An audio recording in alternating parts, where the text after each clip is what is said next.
Esta es mi historia real. Enterré a mi hijo hace 20 años. Me paré frente a su tumba todos los domingos durante 2 décadas. Su número de teléfono permaneció en mis contactos porque borrarlo se sentía como perderlo 2 veces.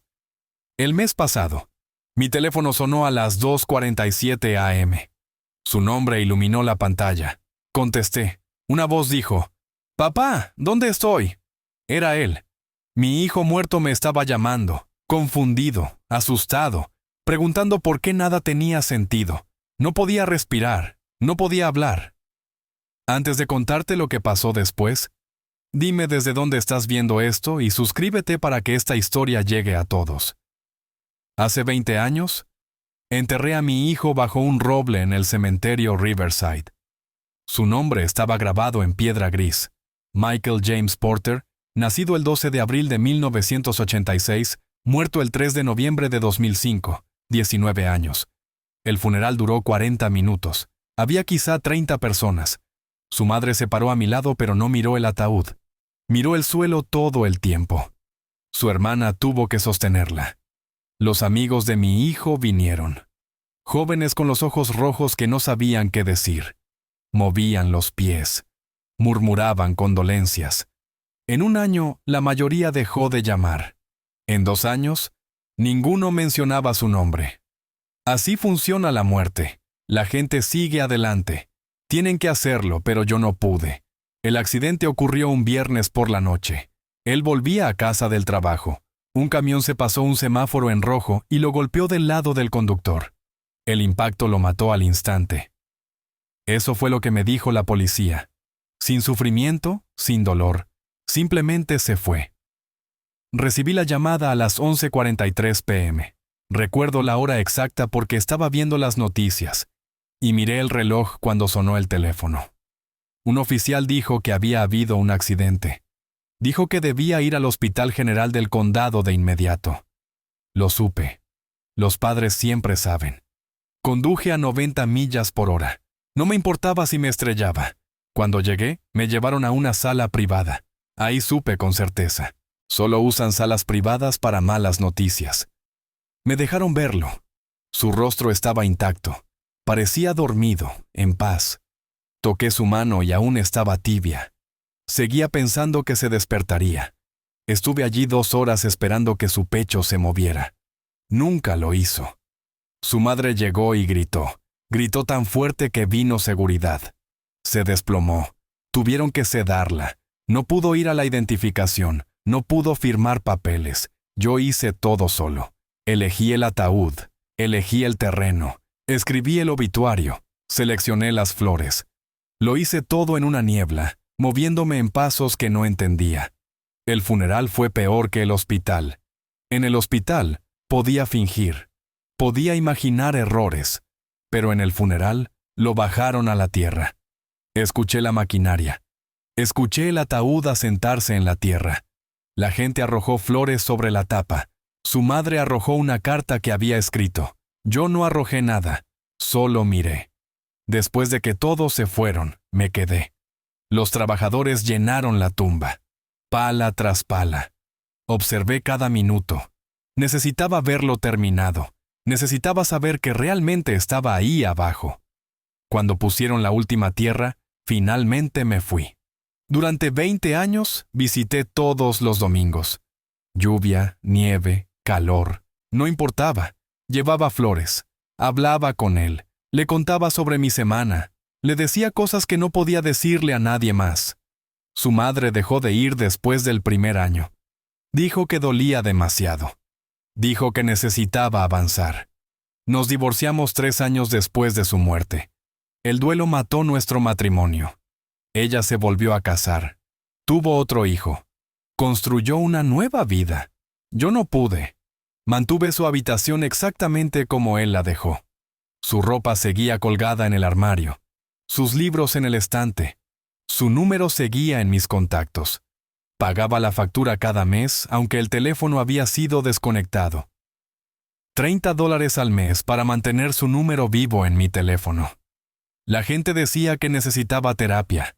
La gente decía que necesitaba soltarlo. No me importaba lo que dijera la gente. Aprendí a vivir alrededor del vacío.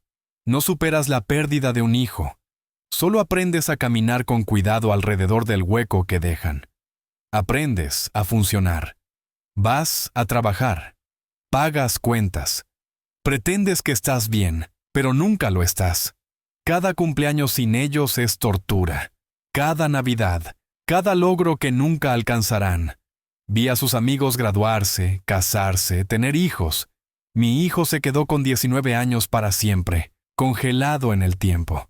Un muchacho que nunca llegó a ser hombre. Lo acepté. No tenía otra opción. La muerte es definitiva. Hasta el mes pasado, cuando su número apareció en mi teléfono a las 2:47 de la mañana. El mes pasado, el 14 de septiembre, mi teléfono sonó a las 2:47 a.m. Yo estaba dormido. El sonido me despertó de golpe. Tomé el teléfono de mi mesa de noche y miré la pantalla. El nombre decía Michael, el nombre de mi hijo. Su foto de contacto me miraba. Una foto de su cumpleaños número 18, sonriendo, vivo. Me quedé congelado en la cama sosteniendo el teléfono. Mi corazón golpeaba en mi pecho. La habitación se sentía fría. Mis manos temblaban tanto que casi lo dejé caer. Esto no podía ser real. El número había estado desconectado durante 19 años. Lo conservé en mis contactos, pero no funcionaba. Lo había llamado cientos de veces a lo largo de los años. Siempre iba a un mensaje grabado diciendo que el número ya no estaba en servicio, pero ahora me estaba llamando. El teléfono seguía sonando. 4 timbres, 5 timbres. No podía moverme. Mi pulgar flotaba sobre el botón de responder, pero no podía presionarlo. ¿Y si era un error? ¿Y si era una broma enferma? ¿Y si contestaba y no oía nada? En el 6º timbre, algo dentro de mí se rompió. Presioné el botón. Llevé el teléfono a mi oído. Durante 3 segundos no escuché nada. Solo silencio, aire muerto. Luego escuché respiración. Respiración lenta, entrando y saliendo. Humana. Alguien estaba ahí. Mi garganta se cerró. No podía hablar. Traté de decir hola, pero no salió sonido. Entonces, una voz habló. ¿Papá? Una palabra. Tranquila, confundida, asustada. La voz de mi hijo. Conozco la voz de mi hijo. La escuché todos los días durante 19 años. La escuché en mis sueños durante 20 años después. Era él. No una grabación, no un recuerdo. Él. Realmente él, hablándome por teléfono. Mi visión se nubló. Lágrimas bajaban por mi rostro. Aún no podía hablar. Mi cuerpo no respondía. «¿Papá, estás ahí?», dijo otra vez. Su voz se quebró. Sonaba desesperado, perdido. Obligé aire a entrar en mis pulmones. Obligé palabras a salir de mi garganta. «Michael», susurré. Mi voz no sonaba como la mía. Silencio al otro lado. Largo silencio. Y luego, «Sí, soy yo. ¿Dónde estoy?». Su pregunta no tenía sentido. ¿Dónde estaba él? ¿Qué clase de pregunta era esa? «¿Qué quieres decir?», pregunté. Mi voz temblaba. «¿Desde dónde llamas?». Más silencio. Lo escuché respirar más rápido ahora. Respiración de pánico. «No lo sé», dijo. «No sé dónde estoy. Nada tiene sentido. Papá, algo está mal. Todo se siente mal». Me levanté de la cama, encendí la luz. Necesitaba pensar con claridad, pero mi cerebro no funcionaba. Mi hijo estaba muerto. Lo enterré. Vi cómo lo bajaban al suelo. Esto no podía estar pasando. «Michael, ¿qué está pasando?», pregunté. «¿Dónde has estado?». No sabía qué más decir. ¿Qué le preguntas a alguien que ha estado muerto 20 años? Hizo un sonido como un sollozo. «No lo sé», dijo. «Recuerdo el accidente. Recuerdo el camión golpeándome. Recuerdo morir». «Lo sentí, papá. Morí. Pero luego desperté y todo era diferente. Me veo diferente. Me siento diferente. Estoy en un lugar que no reconozco. Y la gente pasa a mi lado como si yo ni siquiera estuviera ahí. He estado tratando de entender qué pasó, pero nada tiene sentido». Encontré un teléfono. Tu número fue el único que recordé. Mis piernas cedieron. Me senté fuerte en el borde de la cama. Mi hijo recordaba morir. Sabía que había muerto. pero me estaba hablando. ¿Cómo me estaba hablando? ¿Estás herido? Pregunté. Pregunta estúpida. Está muerto, pero me está llamando. Nada tenía sentido. No, dijo. No estoy herido, pero tengo miedo. No entiendo lo que está pasando. ¿Puedes venir a buscarme, por favor? Su voz se quebró en la palabra por favor. Sonaba como un niño pequeño otra vez, perdido, asustado y necesitando a su padre. Dime dónde estás, dije. Dame una dirección. Iré ahora mismo. No sé la dirección, dijo. Estoy en un edificio. Está oscuro. Hay departamentos. Intentaré encontrar algo con una dirección. Escuché movimiento por el teléfono. Pasos. Una puerta abriéndose. Luego la línea se cortó. Así, de repente, desapareció. Aparté el teléfono de mi oído y lo miré. El contador mostraba 9 minutos y 43 segundos.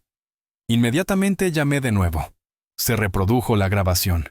El número que ha marcado ya no está en servicio. Intenté otra vez. El mismo mensaje. Intenté 15 veces más. El mismo mensaje cada vez.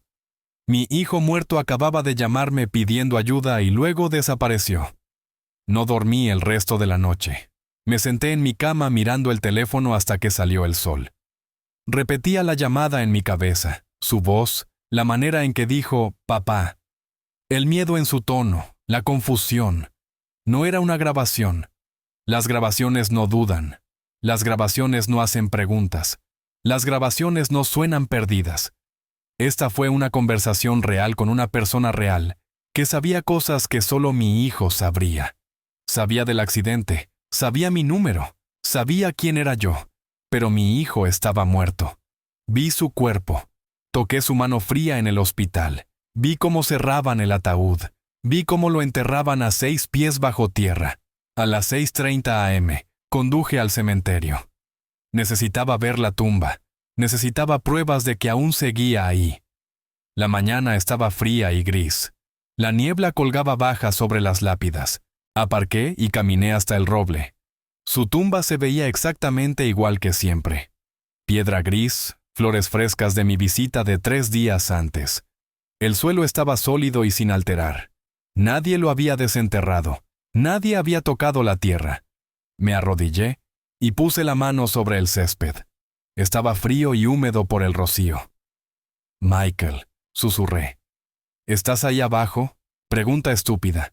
Por supuesto que estaba ahí abajo. Yo mismo lo enterré. Pero entonces, ¿quién me llamó? Me quedé en la tumba 1 hora. No recé. No soy religioso. Solo me senté ahí tratando de darle sentido a lo que pasó. Quizá lo soñé. Quizá el duelo finalmente había roto mi mente después de 20 años. Quizá me estaba volviendo loco. Pero cuando revisé mi teléfono, la llamada estaba en mi historial. El nombre de Michael. 2:47 a.m. 9 minutos y 43 segundos. No un sueño, no una alucinación. Real. Hice una captura de pantalla del registro de llamadas. Necesitaba evidencia. Necesitaba pruebas de que no estaba perdiendo la cordura. Luego conduje a casa y esperé. No sabía qué más hacer. Pasaron 3 días. Nada. Sin llamadas, sin mensajes. Apenas comí, apenas dormí. Mantenía el teléfono en la mano cada segundo. Tenía miedo de ducharme porque podía perder una llamada. Tenía miedo de salir de casa. Mi vecino llamó a la puerta para preguntar si estaba bien. No respondí. Solo me senté en la sala mirando mi teléfono, obligándolo a sonar. Al 4.º día, a las 3:15 a.m., volvió a sonar. Su nombre, su foto. Contesté antes de que terminara el primer timbre. Michael, dije de inmediato. Papá, su voz llegó. Sonaba peor que antes, cansado, desesperado. Encontré algo. Encontré una dirección.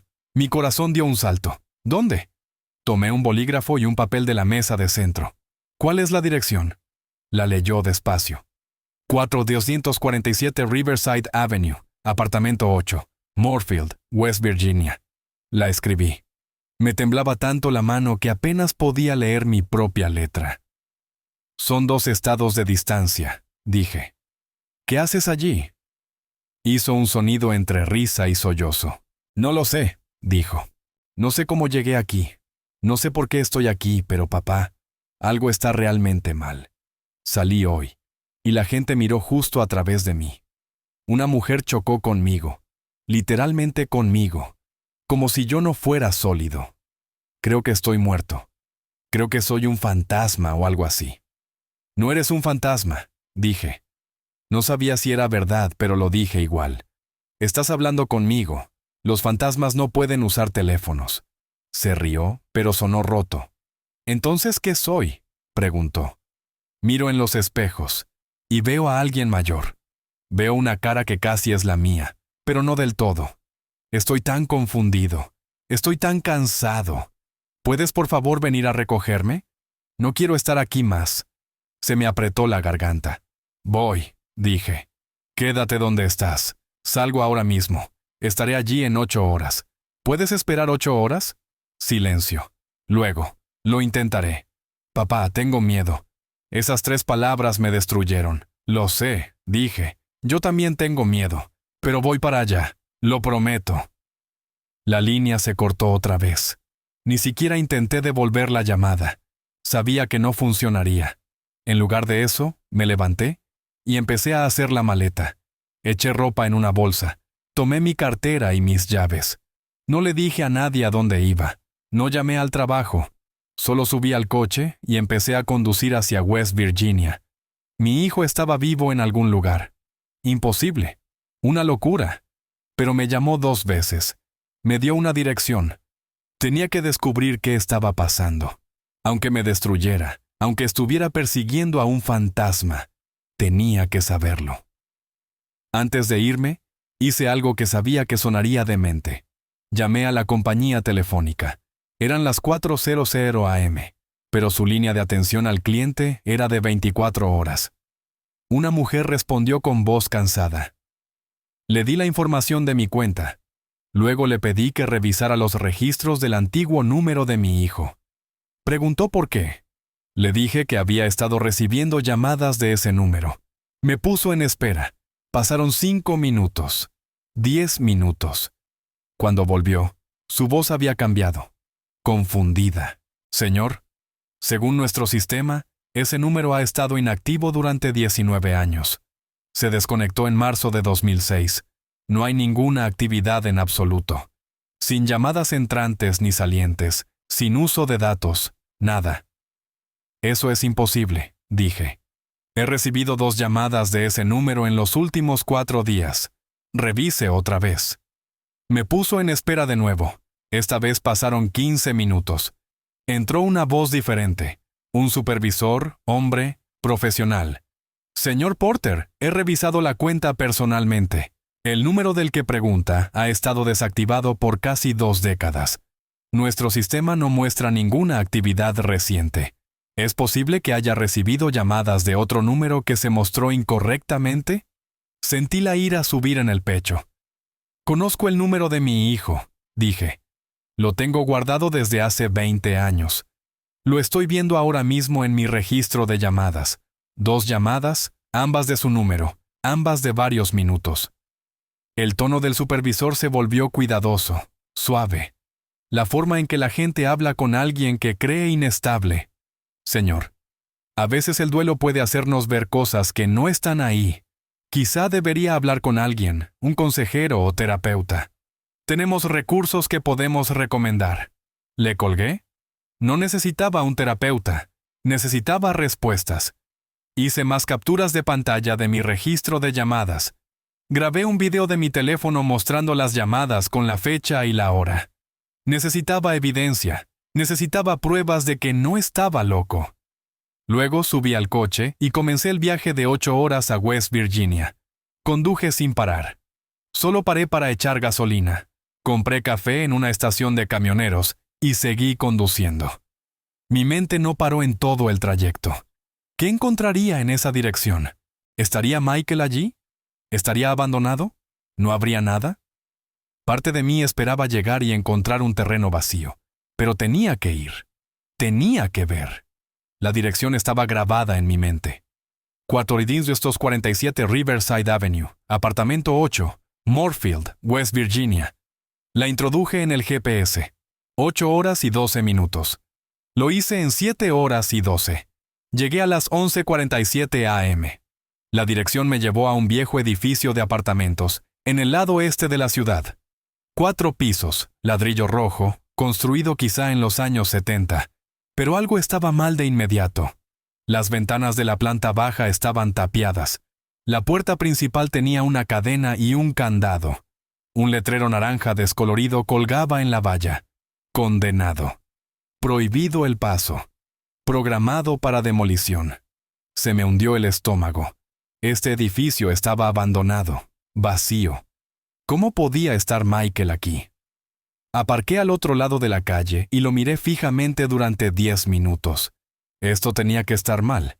Quizá escribí mal la dirección, pero cuando revisé mis notas, estaba bien. 447 Riverside Avenue. Era este. Salí del coche y caminé más cerca. La valla alrededor de la propiedad era de malla metálica con agujeros cortados en varios lugares. Fácil de atravesar. Miré alrededor. La calle estaba tranquila, nadie mirando. Me deslicé por un agujero en la valla y me acerqué al edificio.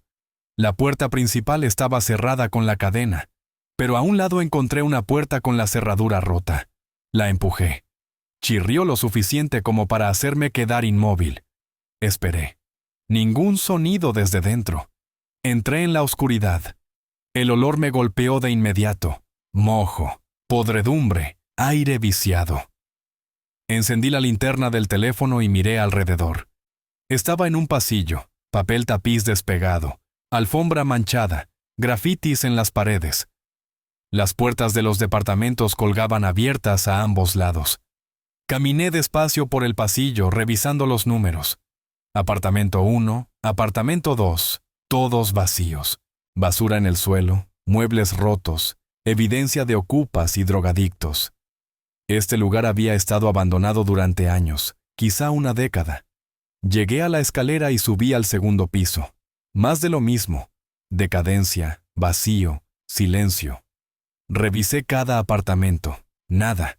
Ninguna señal de que alguien hubiera estado aquí recientemente. Subí al tercer piso. Me temblaban las manos. El corazón me latía con fuerza. Y entonces encontré el apartamento 8. El apartamento 8 estaba al final del pasillo del tercer piso. A diferencia de todas las demás puertas del edificio, esta estaba cerrada.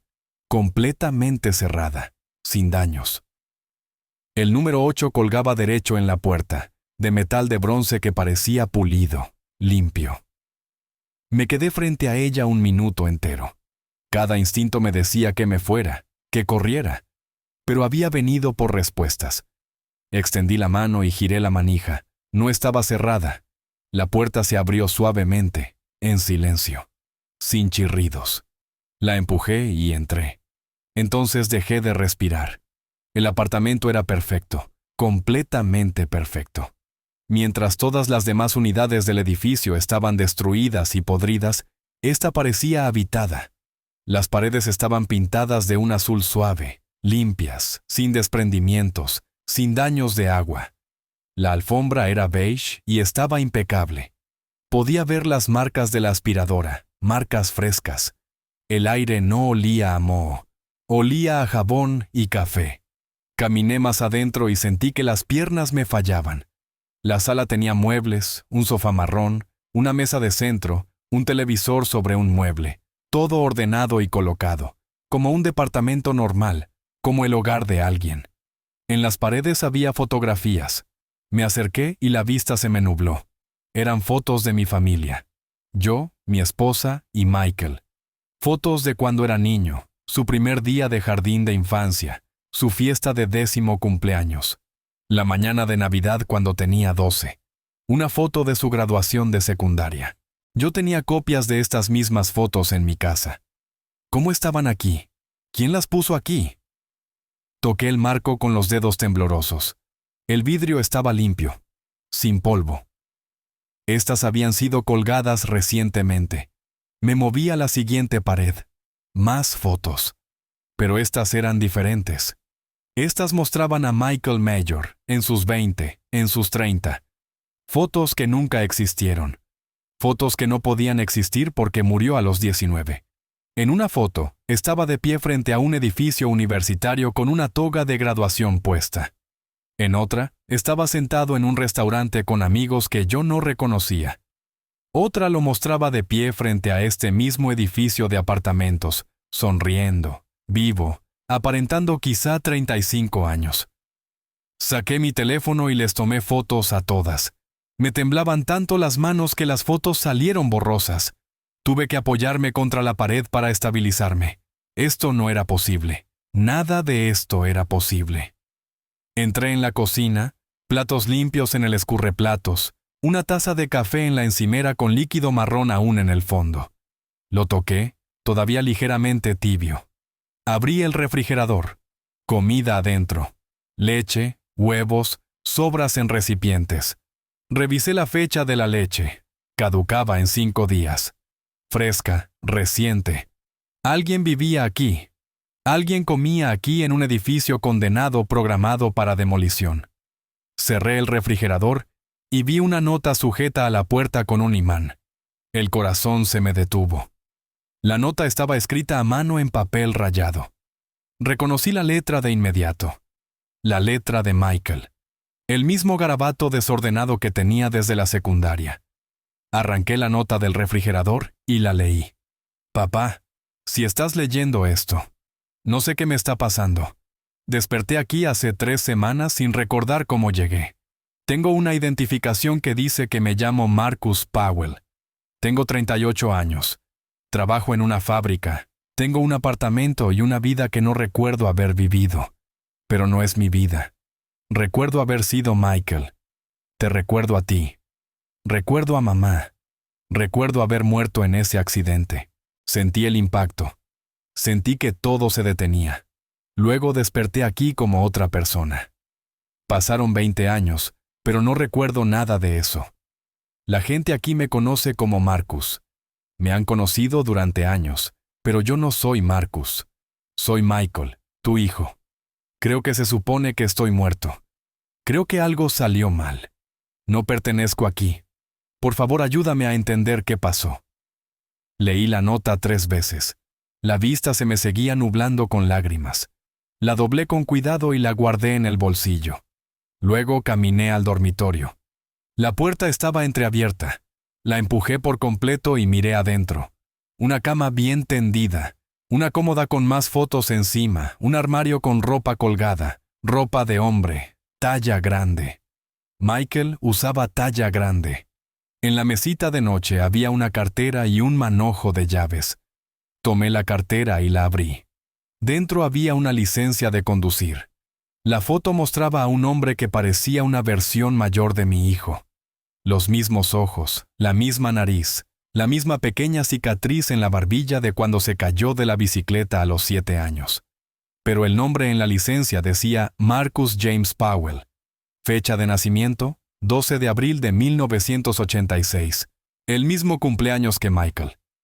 Dirección, 4247 Riverside Avenue. Apartamento 8, Moorfield, West Virginia. Me senté en la cama porque las piernas ya no me sostenían. Mi hijo murió hace 20 años. Yo lo enterré. Pero según esta licencia, había estado viviendo aquí con otro nombre. Viviendo una vida que no recordaba. ¿Cómo era eso posible? Saqué el teléfono para llamar a la policía. Luego me detuve. ¿Qué les diría? ¿Mi hijo muerto está vivo, pero no recuerda haber estado vivo? Pensarían que estoy loco. Guardé el teléfono. Necesitaba más respuestas primero. Necesitaba entender lo que había pasado antes de involucrar a nadie más. Me quedé en ese apartamento 2 horas revisándolo todo. Encontré facturas a nombre de Marcus Powell, que se remontaban 5 años. Facturas de luz, agua, recibos de pago de Moorfield Manufacturing, todas mostrando pagos regulares. Una vida normal. En un cajón encontré un contrato de alquiler firmado hace 3 años. La firma de Marcus Powell, pero se veía casi idéntica a como Michael solía firmar su nombre. En otro cajón encontré historiales médicos, visitas al hospital, recetas, un expediente de un neurólogo. Me senté en el sofá y leí cada página. Los historiales médicos contaban una historia imposible. Según los documentos, Marcus Powell había sido ingresado en el Hospital General del Condado el 3 de noviembre de 2005, el mismo hospital donde murió mi hijo. La misma fecha, la misma noche. Había sufrido un grave accidente automovilístico, múltiples heridas, traumatismo craneal. Estuvo en coma durante 6 días. Cuando despertó, tenía amnesia total. Ningún recuerdo de su vida antes del accidente. Ningún recuerdo de su identidad. No se encontró ninguna identificación en el lugar. Se convirtió en un John Doe. El hospital lo retuvo 3 semanas mientras buscaban a la familia. Nadie se presentó nunca. Nadie lo reclamó. Leí esas palabras una y otra vez. 3 de noviembre de 2005. La noche en que Michael murió.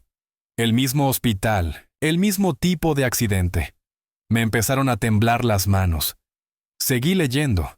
Después de que le dieron el alta, los servicios sociales lo ayudaron. Le dieron vivienda temporal. Lo ayudaron a obtener una identificación con el nombre que eligió para sí mismo, Marcus Powell. No podía recordar su verdadero nombre, así que escogió uno nuevo. Consiguió un trabajo. Construyó una vida desde cero. Una vida siendo un extraño para sí mismo. Los registros mostraban años de terapia, depresión, ansiedad, trauma por no saber quién era. Pero sobrevivió. Siguió adelante. Encontré una tarjeta de presentación sujeta al expediente médico. Doctora Sarah Chen, neuróloga, Hospital General del Condado. Llamé al número de inmediato. Contestó una recepcionista. Pedí hablar con la doctora Chen. Preguntó de qué se trataba. No sabía qué decir. Necesito preguntarle sobre un paciente llamado Marcus Powell. Dije que era urgente. Es sobre un caso de hace 20 años. La recepcionista me puso en espera. 5 minutos después, una voz femenina apareció en la línea. Esta es la doctora Chen. ¿Con quién hablo? Mi nombre es David Porter. Dije. Mi hijo Michael murió en un accidente de coche el 3 de noviembre de 2005 en el Hospital General del Condado. Usted trató a un John Doe esa misma noche. Mismo accidente, mismas heridas. Él despertó con amnesia y se convirtió en Marcus Powell. Necesito saber qué pasó esa noche. Silencio al otro lado. Largo silencio. Señor Porter, dijo por fin. Su voz era cuidadosa, insegura. Recuerdo ese caso. Fue inusual. Tuvimos a 2 jóvenes que trajeron desde el mismo cruce con 1 hora de diferencia. Ambos estaban en estado crítico. Ambos tenían traumatismo craneal severo. Uno no lo logró. El otro sobrevivió pero perdió todo recuerdo de su identidad. ¿Había alguna posibilidad de que se hubieran confundido? Pregunté. Me temblaba la voz. ¿Podrían haberse mezclado sus expedientes? ¿Podría haber habido un error sobre cuál de ellos murió? Otro largo silencio. Señor Porter, ¿está sugiriendo que identificamos mal el cuerpo de su hijo? Su tono había cambiado. Ahora a la defensiva. Estoy sugiriendo que algo salió mal esa noche, dije. Estoy sugiriendo que el chico que sobrevivió podría ser en realidad mi hijo. Escuché papeles moviéndose de su lado. Eso sería imposible, dijo. Usamos huellas dactilares, registros dentales cuando están disponibles. No cometemos ese tipo de errores. Pero no tenían huellas dactilares del John Doe, ¿verdad? Dije. No tenía identificación, ni cartera, nada. Nunca supieron quién era realmente. Más silencio. Señor Porter, entiendo que está de luto, pero lo que sugiere simplemente no es posible. Su hijo fue identificado por usted personalmente en el hospital. Usted lo vio. Usted confirmó su identidad. Tenía razón. Yo había identificado el cuerpo de Michael. Vi su rostro. Pero ¿y si me hubiera equivocado? ¿Y si en mi shock y dolor hubiera cometido un error? ¿Y si el chico de esa cama no fuera Michael? ¿Puede recuperar los registros de esa noche? Pregunté. Por favor, necesito verlo todo. Horas de ingreso, notas de tratamiento, todo sobre ambos pacientes. La doctora Chen suspiró. Señor Porter, Esos registros tienen 20 años. Necesitaría permiso para divulgarlos. Necesitaría la autorización adecuada. Esto no es algo que pueda entregar así como así. Mi frustración estalló. Mi hijo me llamó, dije, 2 veces desde un número desconectado. Me dio una dirección. Estoy sentado ahora mismo en su apartamento mirando sus expedientes médicos. Algo pasó esa noche. Algo que nadie entendió. Por favor, ayúdeme a averiguar qué fue. La línea quedó en silencio tanto tiempo que pensé que había colgado. Luego habló de nuevo, con la voz más suave. «Deme hasta mañana», dijo. «Recuperaré todo lo que pueda encontrar. Pero, señor Porter, necesito que se prepare para la posibilidad de que no le guste lo que encuentre. A veces el duelo nos hace ver cosas que no están ahí». Le di las gracias y terminé la llamada. Luego me senté en el apartamento silencioso, rodeado de pruebas de una vida imposible. Mi hijo muerto había vivido aquí con otro nombre sin recordar ser mi hijo.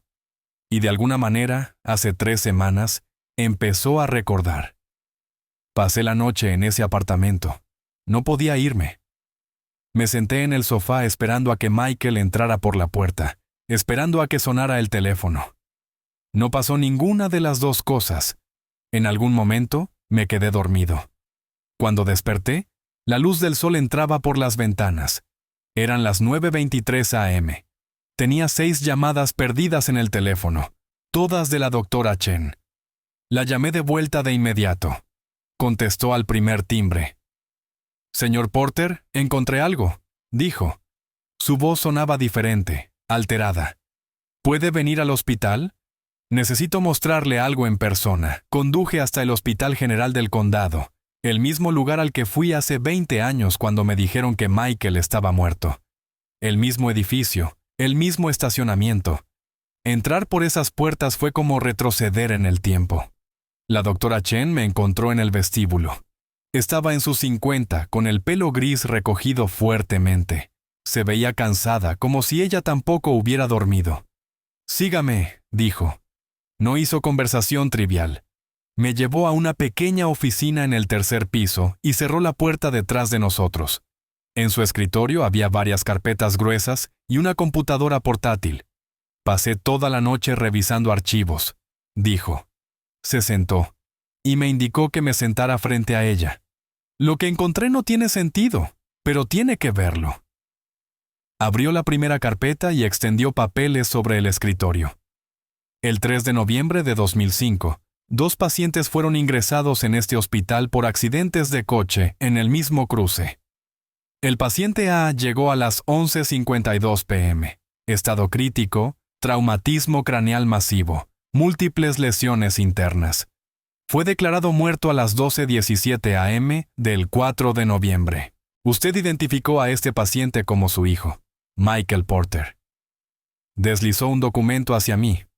Un certificado de defunción, Michael James Porter. Ya lo había visto antes. Tenía una copia en casa en una caja que no podía obligarme a abrir. El paciente B llegó a las 11:58 p.m. Continuó la doctora Chen, 6 minutos después del paciente A. También en estado crítico, también con traumatismo craneal severo, pero estaba lo bastante estable para cirugía. Operamos durante 7 horas. Sobrevivió pero cayó en coma.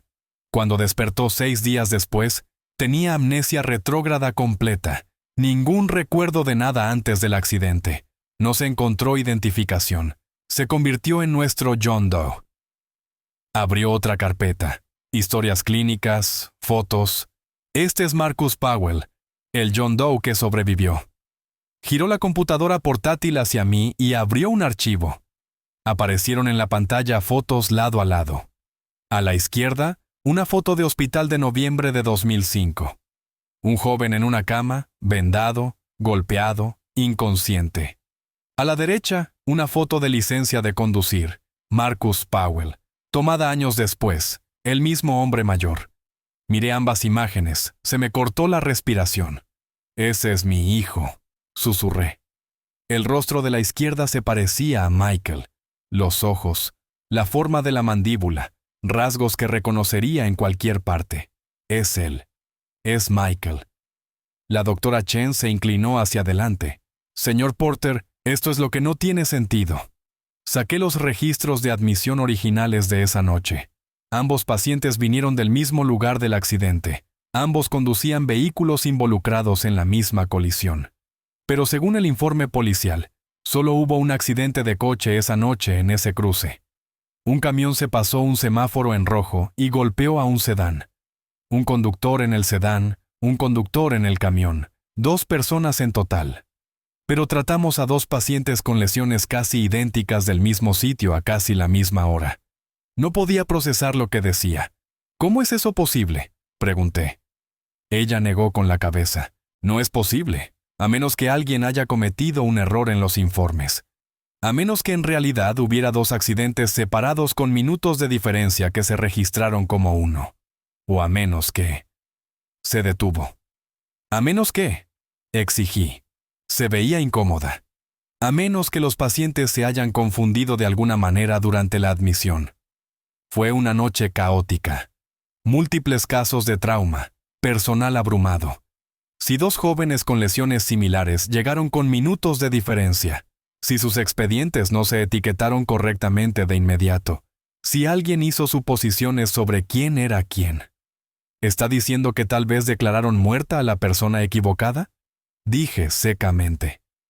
Las palabras se sentían como cuchillos saliendo de mi boca. El rostro de la doctora Chen se puso pálido. Estoy diciendo que puede haber habido confusión sobre la identificación de los pacientes en un momento crítico. Estoy diciendo que los errores, aunque raros, pueden ocurrir. Estoy diciendo que el hombre que sobrevivió como John Doe tiene el mismo tipo de sangre que su hijo, la misma edad aproximada, características físicas similares, y según las fotos de admisión, rasgos faciales similares a pesar del trauma.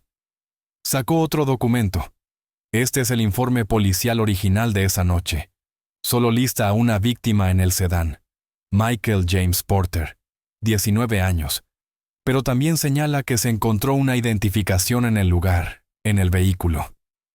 Yo identifiqué el cuerpo, dije. Mi voz sonaba hueca.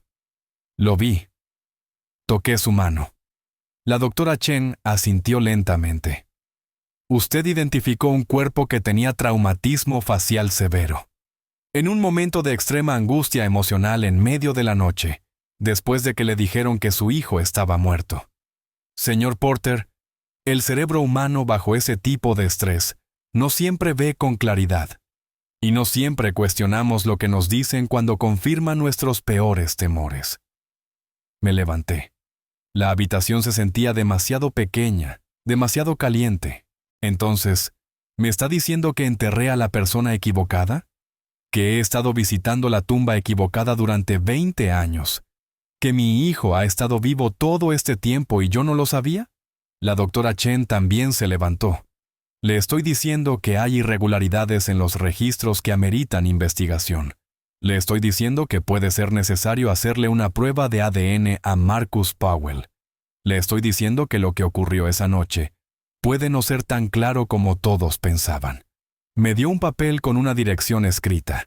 Aquí es donde trabaja Marcus Powell. Moorfield Manufacturing, turno de noche. Debería estar allí esta noche a partir de las 11 p.m. Pero, señor Porter, debe estar preparado. Si este hombre es su hijo, no recuerda ser su hijo.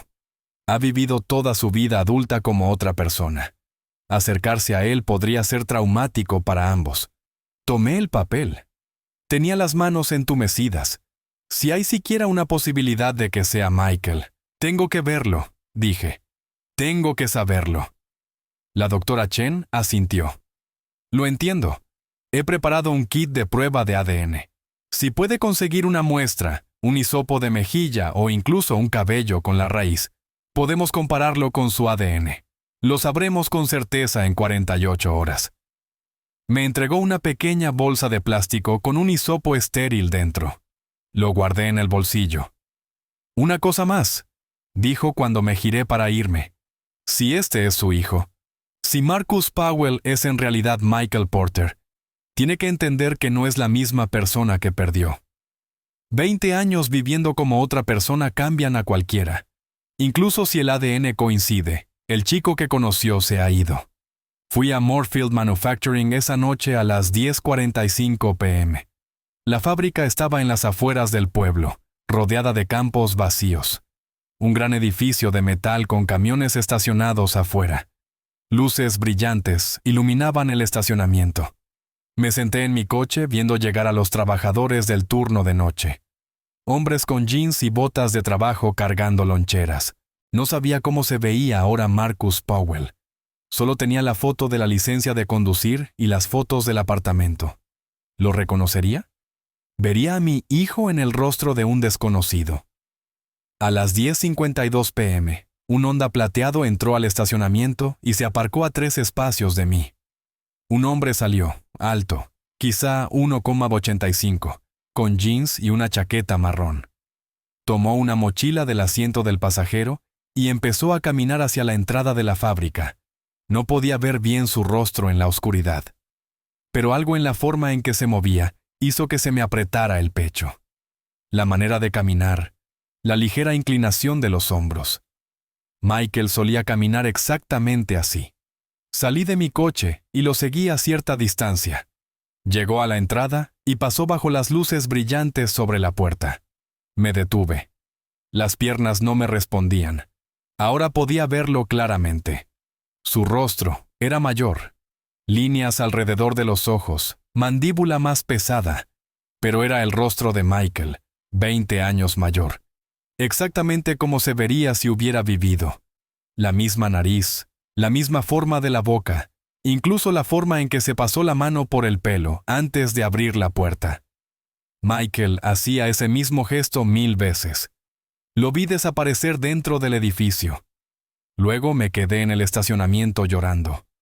No lágrimas silenciosas, sino sollozos fuertes que no podía controlar. Mi hijo estaba vivo. Tenía 38 años y estaba vivo y trabajando el turno de noche en una fábrica.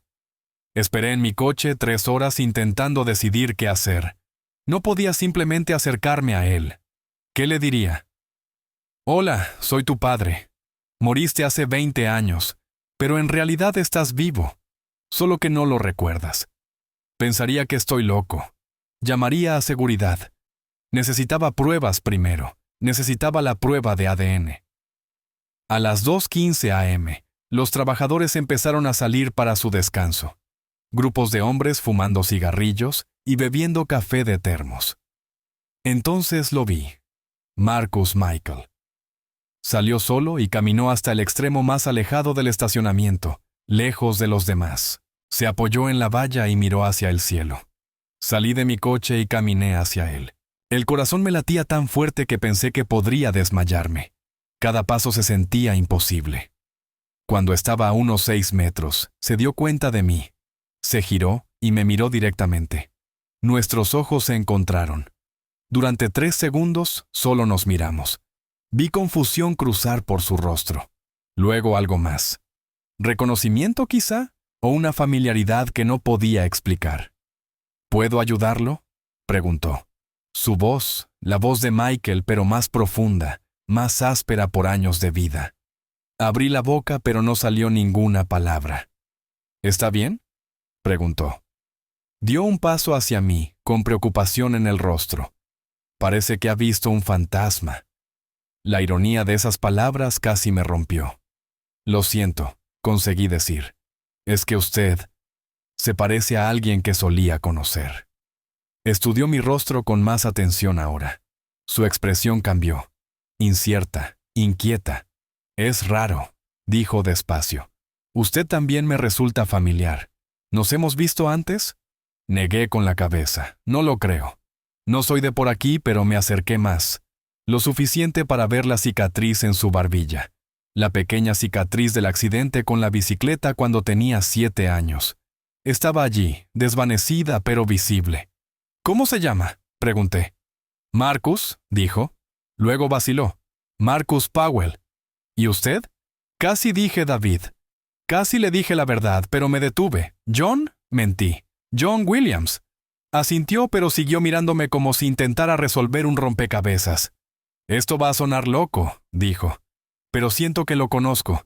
como si lo hubiera visto antes, tal vez en un sueño o algo así. Se me cerró la garganta. Quizá, susurré. Él rió nerviosamente. Perdón, sé que suena una locura. He tenido sueños raros últimamente, muy vívidos, sobre una vida que no recuerdo haber vivido. ¿Qué clase de sueños?, pregunté. Parecía incómodo. Es una estupidez. Solo estrés, probablemente. Mi terapeuta dice que es mi cerebro tratando de llenar los huecos de mi amnesia. Tuve un accidente hace mucho tiempo. Perdí todos mis recuerdos de antes. A veces mi mente inventa historias para explicar las piezas que faltan. Se frotó la cara, cansado. Últimamente, los sueños han sido intensos. Veo gente que no reconozco pero que siento como familia. Veo lugares en los que nunca he estado pero que se sienten como casa. Y hay un hombre que sigue apareciendo. Un tipo mayor, siempre triste, siempre mirándome. Creo que se supone que es mi padre, pero no recuerdo haber tenido un padre. No podía respirar. Estaba soñando conmigo. ¿Cómo es él?, pregunté. En los sueños, el padre. Marcus me miró durante un largo momento. Entrecerró ligeramente los ojos. Como usted, dijo en voz baja. Se parece exactamente a usted. El aire entre nosotros se sentía eléctrico, pesado. Dio otro paso hacia mí. ¿Quién es usted realmente?, preguntó. ¿Por qué siento que lo conozco? Quería decirle todo. Quería abrazarlo y no soltarlo jamás. Pero me obligué a mantener la calma. Perdí a alguien hace mucho tiempo, dije. Alguien que se parecía a usted. Creí verlo en su rostro. Lamento molestarlo. Me di la vuelta para irme. Tenía que marcharme antes de derrumbarme del todo. Espere, llamó Marcus. Me detuve. ¿Cómo se llamaba? La persona que perdió. Lo miré de nuevo a su rostro, el rostro de mi hijo. Michael, dije. Se llamaba Michael. Marcus se quedó muy quieto. Su expresión cambió. Choque, miedo, algo más que no pude identificar. Eso es imposible, susurró. ¿Cómo supo ese nombre? Se me detuvo el corazón. ¿Qué quiere decir?, pregunté. Ahora se veía alterado, pálido. He estado teniendo esos sueños. En ellos, la gente me llama Michael, no Marcus. Michael. Siempre me despierto confundido porque ese no es mi nombre, pero todos en los sueños usan ese nombre como si me perteneciera. Sacó su teléfono con las manos temblorosas. Hace 3 semanas me desperté y encontré esto en la app de notas. No recuerdo haberlo escrito, pero es mi letra. Giró el teléfono hacia mí. En la pantalla había 3 palabras escritas una y otra vez. Soy Michael. Soy Michael. Soy Michael. Escritas decenas de veces, llenando toda la pantalla. Pensé que me estaba volviendo loco, dijo Marcus. Su voz se quebró. Pensé que la amnesia me estaba enloqueciendo. Pero usted acaba de decir ese nombre. Un desconocido acaba de decir el nombre de mis sueños. ¿Cómo es posible? Saqué el kit de prueba de ADN del bolsillo. Me temblaban tanto las manos que casi lo dejé caer. Necesito pedirte algo, dije, y necesito que confíes en mí aunque no me conozcas. ¿Me dejarías tomar una muestra de ADN? Solo un hisopo de la mejilla. No dolerá. Tomará 10 segundos. Marcus miró el kit. Luego a mí. ¿Por qué?, preguntó. ¿Qué está pasando? Lo miré a los ojos de Michael. Porque creo que eres mi hijo, dije. Creo que eres Michael, y creo que has estado vivo todo este tiempo. Marcus no se movió durante mucho rato. Solo me miró con una expresión que no pude descifrar. Miedo, confusión, algo que parecía casi esperanza. Su hijo está muerto, dijo al fin. Su voz era plana. Con cuidado. Dijo que lo perdió. Eso significa que se fue. Asentí. Las lágrimas me corrían por la cara y no las limpié. Lo enterré hace 20 años, dije. Vi cómo lo bajaban a la tierra. Visité su tumba cada semana durante 2 décadas. Pero hace 3 semanas me llamó 2 veces desde un número de teléfono que lleva 19 años desconectado. Me dijo que no entendía lo que estaba pasando. Me dio una dirección, tu dirección. Y cuando llegué, encontré un apartamento lleno de fotos de mi familia, fotos tuyas, y una nota con la letra de mi hijo diciendo que ya no sabía quién era. Marcus dio un paso atrás. Su rostro se había puesto blanco. Eso no es posible, dijo. Pero la voz le temblaba. Eso es una locura. Levanté el kit de ADN. Entonces demuéstrame que estoy equivocado, dije. Hazte la prueba. Si estoy loco, saldrá negativo y no volverás a verme. Pero si tengo razón, si eres Michael, ¿no quieres saberlo? ¿No quieres por fin entender quién eres? Se llevó la mano a la boca. Presionó los nudillos contra los labios como si intentara contener palabras o gritos. Morí, susurró. En mis sueños. Recuerdo morir. Recuerdo el accidente. El impacto. Todo volviéndose oscuro. Recuerdo sentir que mi vida terminaba. Yo también, dije. Recuerdo recibir la llamada de que estabas muerto. Recuerdo identificar tu cuerpo en el hospital. Recuerdo cada segundo de tu funeral. Pero, ¿y si los dos estábamos equivocados? ¿Y si pasó algo esa noche que nadie entendió? Marcus cerró los ojos. Cuando los abrió, estaban húmedos. Si está diciendo la verdad, dijo despacio. Si de verdad soy su hijo, eso significa que perdí 20 años. 20 años de vida que debería haber tenido con usted, con mi verdadera familia. 20 años viviendo como la persona equivocada. Su voz se quebró. ¿Cómo vuelvo de eso? Lo averiguamos juntos, dije. Me acerqué y volví a extender el kit. Por favor, déjame tomar la muestra. Averigüemos la verdad. Miró el kit durante un largo momento. Luego asintió. Está bien, susurró. Abrí el paquete con manos temblorosas. Saqué el hisopo estéril. Abre la boca, dije. Lo hizo. Froté suavemente el interior de su mejilla durante 10 segundos, como decían las instrucciones. Luego lo sellé en el tubo de plástico y lo guardé en el bolsillo. ¿Cuánto tiempo hasta que lo sepamos?, preguntó. 48 horas, dije. Una doctora en el Hospital General del Condado está haciendo la prueba. Comparará tu ADN con el mío. Marcus se cruzó de brazos. ¿Qué hago hasta entonces?, preguntó. ¿Cómo voy a trabajar y actúo normal cuando toda mi realidad podría ser una mentira? No tenía respuesta. ¿Puedo llamarte?, pregunté. ¿Puedo darte mi número para que podamos hablar? Asintió y sacó su teléfono. Le di mi número y lo guardó.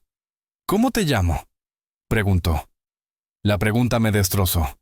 Como te parezca bien, dije. John o David o nada hasta que sepamos con certeza. Guardó el contacto como John. Luego me miró con una expresión de dolor puro. Necesito decirte algo, dijo. Y necesito que entiendas que no lo digo para herirte. ¿Qué es?, pregunté. Tomó aire temblorosamente. Si la prueba sale positiva. Si de verdad soy tu hijo. No recuerdo haberlo sido. No te recuerdo. He vivido como Marcus Powell durante 20 años. Es la única vida que conozco. Aunque el ADN diga que soy Michael Porter, no sé si puedo volver a ser él. No sé si esa persona siquiera existe ya. Las palabras se sintieron como un puñetazo en el pecho. Pero tenía razón. Aunque fuera Michael, no era el Michael que perdí. Ese chico de 19 años se había ido para siempre. Lo entiendo, dije. Mi voz apenas salía. Solo necesito saber la verdad. Pase lo que pase después, lo enfrentaremos. Asintió. Luego hizo algo que no esperaba. Extendió la mano y me tocó el hombro, solo por un segundo. Lo siento, dijo. Por lo que ha pasado, por lo que perdió. Sea él o no, lo siento. Luego se dio la vuelta y caminó de regreso a la fábrica. Lo vi irse. Me quedé en ese estacionamiento hasta que salió el sol. 2 días después, la doctora Chen me llamó. Yo estaba de vuelta en ese apartamento. Me había quedado allí esperando los resultados. Cuando sonó el teléfono, no pude contestar hasta el tercer timbre. Estaba demasiado aterrorizado por lo que pudiera decir. «Señor Porter», dijo la doctora Chen cuando por fin contesté. Su voz era extraña, tensa. Los resultados llegaron. Necesito que se siente. Me senté en el sofá, el mismo sofá donde había encontrado la nota. Dígame, dije. Guardó silencio un momento. Es compatible, dijo. Marcus Powell es su hijo biológico. Michael está vivo. No recuerdo qué le dije a la doctora Chen después de eso. Creo que le di las gracias. Creo que le pedí que me enviara los resultados oficiales. Luego terminé la llamada y me senté en silencio durante 1 hora. Mi hijo estaba vivo. La prueba lo demostraba. Michael James Porter no murió el 3 de noviembre de 2005. Alguien más lo hizo. Un desconocido fue enterrado en su tumba. Mi hijo había estado viviendo en otro estado con otro nombre durante 20 años. Y yo me había perdido todo. Sus 20, sus 30, 2 décadas de su vida desaparecidas. Nunca las recuperaría. Él nunca las recuperaría. Llamé a Marcus. Contestó al primer timbre. Es positiva, dije. Mi voz estaba hueca, vacía. La prueba de ADN. Eres Michael. Eres mi hijo. Silencio al otro lado. Un largo y terrible silencio. Luego lo escuché llorar. No lágrimas silenciosas, sino sollozos profundos y rotos. No sé qué hacer, dijo entre respiraciones. No sé cómo ser él. No lo recuerdo. Yo también lloré. Nos quedamos al teléfono llorando juntos durante 10 minutos. Ninguno de los dos hablaba, solo respirábamos. Y llorábamos, e intentábamos procesar algo que no podía procesarse. ¿Puedo verte?, pregunté por fin. ¿Podemos vernos en algún sitio y hablar? Guardó silencio un momento. Sí, dijo. Sí, necesito verte. Necesito intentar entender esto. Nos encontramos en un restaurante 2 horas después. Llegué primero y me senté en una mesa junto a la ventana. Cuando entró, me levanté sin pensarlo. Me vio y se detuvo. Nos miramos a través del restaurante. Luego caminó despacio y se sentó frente a mí. De cerca, a la luz del día, podía ver a Michael con tanta claridad en su rostro. Pero también podía ver al desconocido en que se había convertido. Las arrugas, el desgaste, la vida vivida sin mí. No sé por dónde empezar, dijo. Su voz estaba áspera por llorar. He pasado toda mi vida adulta sin saber quién era, y ahora lo sé. Pero no se siente real. Se siente como algo que le pasó a otra persona. Asentí. Yo te enterré, dije. Te lloré. Visité tu tumba todas las semanas. Mantuve tu cuarto exactamente como lo dejaste, y tú estuviste vivo todo ese tiempo. Hundió el rostro en las manos. Lo siento mucho, dijo.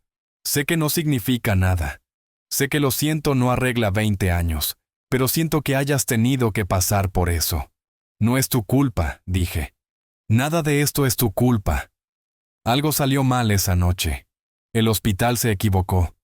Te despertaste sin saber quién eras y nunca lo descubrieron. Nadie tiene la culpa. Pero mientras lo decía, sentía rabia hacia el hospital, hacia la policía, hacia quienquiera que hubiera cometido el error que nos robó 20 años a los dos. ¿Qué hacemos ahora?, preguntó Marcus. ¿Cómo seguimos adelante después de esto? No tenía respuesta. No lo sé, dije con honestidad. Eres mi hijo. El ADN lo demuestra. Pero también eres Marcus Powell. Tienes una vida, un trabajo, una identidad.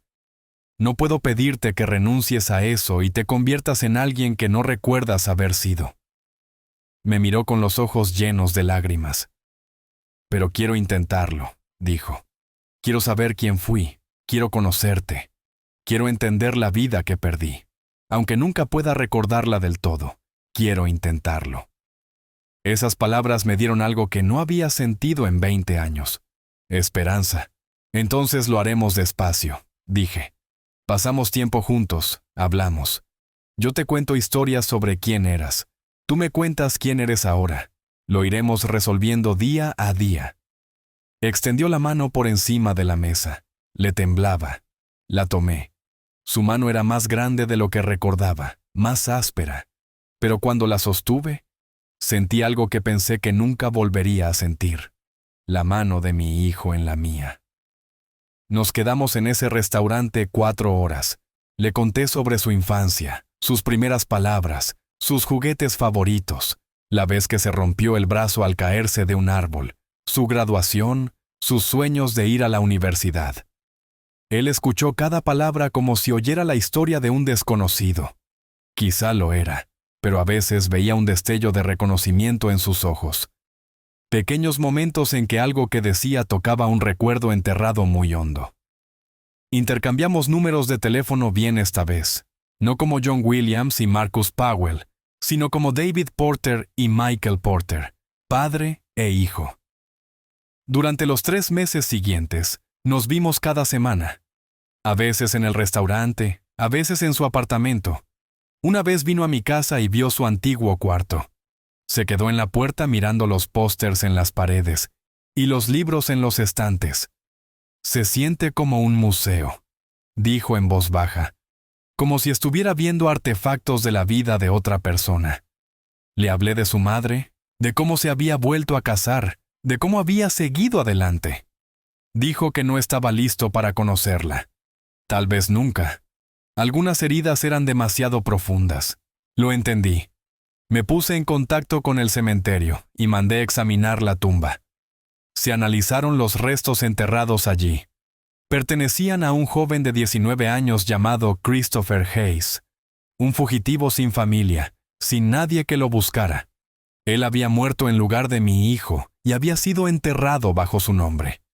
Hice que sus restos fueran trasladados a una tumba adecuada con su verdadero nombre en la lápida. Las llamadas se detuvieron después de que llegó el resultado del ADN. El número de Michael nunca volvió a sonar. Fuera lo que fuese lo que lo había causado, fuese lo que fuese esa cosa imposible que se extendió a través de 20 años para reunirnos, había terminado. Lo había traído a casa. No como había imaginado, no como el chico que perdí, sino como el hombre en que se convirtió. Nunca recuperaríamos el tiempo perdido.